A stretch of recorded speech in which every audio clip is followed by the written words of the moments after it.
U ovoj godini nas čeka otvaranje novih poglavlja u pregovorima sa Evropskom unijom. Opening of new chapters in the negotiations with the European Union also awaits us in this year.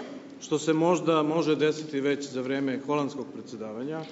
And this may already occur during the Netherlands chairmanship.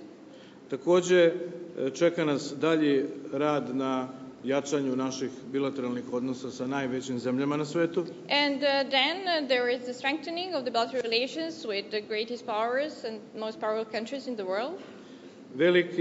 Veliku pažnju, naravno, posvećujemo dijalogu u Briselu sa Prištinom. And of course, huge attention is being attached to the dialogue between Belgrade and Pristina in the Brussels. Za nas je takođe od životnog interesa stabilnost u Bosni i Hercegovini. And stability in Bosnia and Herzegovina is of life importance for us. Jednostavno, pred Srbijom se nalaze velike obaveze u ovoj godini.